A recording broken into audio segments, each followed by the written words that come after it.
नमस्कार madam DCP, ACP महोदया, HO साहब और गुलशन खत्री जी। मैं तारीफ में कोई बात करने नहीं आया हूँ, जबकि आप बहुत दबंग अफसर हैं और आपका बड़ा नाम है आरती जी। जब से आप आई हैं एरिया में तो बहुत सारी चर्चाएं महिलाओं में और पुरुषों में होती हैं जिस दबंगाई से आपने काम किया। लेकिन सच्चाई ये है कि इसी हॉल में आज से करीब 1.5-2 साल पहले भी मीटिंग हुई थी, सागर साहब ने और मैयर साहब ने ऑर्गेनाइज की थी। उस मीटिंग में समस्याएं सुनी गई थी, लिखी भी गई थी, अखबार में नहीं छपी थी क्योंकि वो एनबीटी का स्पॉन्सर्ड प्रोग्राम नहीं था। हुआ कुछ नहीं। सबसे बड़ी समस्या प्रशांत विहार के भी लोग बैठे हुए हैं। प्रशांत विहार जो मेन रोड है जहाँ लांसर सीआरपीएफ स्कूल और ये जो पूरा एरिया गवर्नर भवन का, वहाँ 5-6 दुकानें हैं, वाह जी वाह वगैरह वगैरह। लेकिन वहाँ की जो हालत है उसमें आपकी पुलिस मिली हुई है, क्योंकि बार बार कहने के बावजूद भी वहाँ ट्रैफिक जाम रहता है, शराब खुलेआम पिलाई जाती है। और जब उनसे बात करते हैं वाजीवाद से तो वो कहते हैं कि आप हमारा कुछ नहीं बिगाड़ सकते, और वास्तव में बिगाड़ भी नहीं पाए। नंबर 1। नंबर 2, मैडम, इस एरिया के अंदर बच्चों के ग्रुप घूमते हैं। जो बच्चों के ग्रुप नशे में लिप्त होते हैं 5 साल से लेकर 12-15 साल तक के, जो गाड़ियों के पास घूमते नशा करते रहते हैं और गाड़ियों के शीशे तोड़कर, या जैसे मेरी गाड़ी थी जिप्सी खड़ी थी उसकी साइड से काट कर ब्लेड से वो सामान निकाल लेते हैं। मेरी अनुरोध है कि जो भी आपके बीट के लोग हैं उस तरफ ध्यान दें। एक बात और कहना चाहता हूं मैडम, प्रशांत विहार एरिया सबसे अच्छा एरिया माना गया था और आज भी है कंपैरेटिवली। लेकिन जिस प्रकार से कार सेलर पीवीआर के सामने रोज एक नया खोखा डल रहा है, रोज एक खोखा डलता है, कोई रेडी वाला खड़ा होता है, रात को वही खड़ी करता है।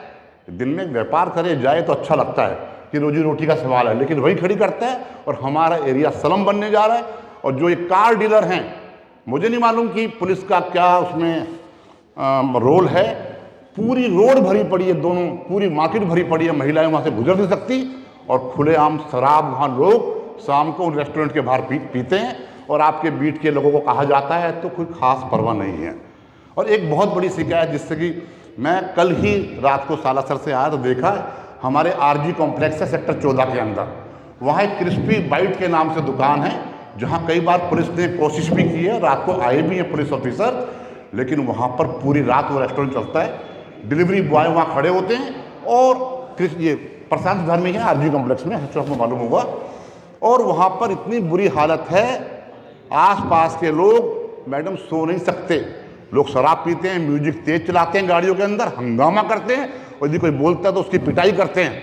मैं आपसे अनुरोध करना चाहता हूं, केवल शिकायतें करी हैं मैंने और फिर तारीफ कर रहा हूं आपकी। मैं आपसे कभी मिला नहीं, कभी नहीं मिला आप लोगों से, कभी ना मुझे ऐसा कुछ नौबत आई है।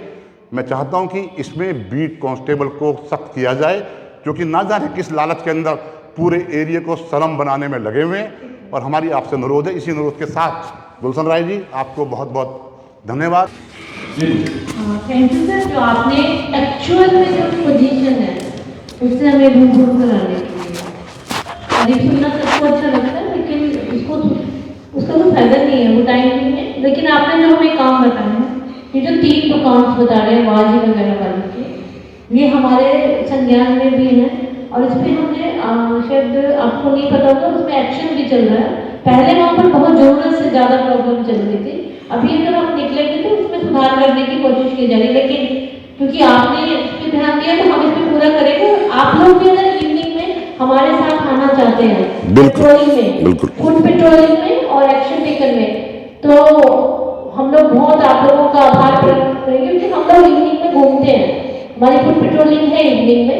और पर मेनली हम लोग रहते हैं जैपनीज पार्क की तरफ, क्योंकि वहाँ पर कई क्राइम जो है वो वनरेबल का एरिया है, लाइट भी नहीं है वहाँ पर और ट्रैफिक की मूवमेंट इवनिंग में कम होती है। लेकिन राजीव ये नोट करके और स्पेसिफिकली जो ग्रुप है इनका, उसमें जो भी हमने एक्शन लिए वो बताइए, ताकि ये ना रहे कि हम सिर्फ बोलते हैं और करते कुछ नहीं। प्लीज हम आपको रिजल्ट देंगे सर इसका। धन्यवाद।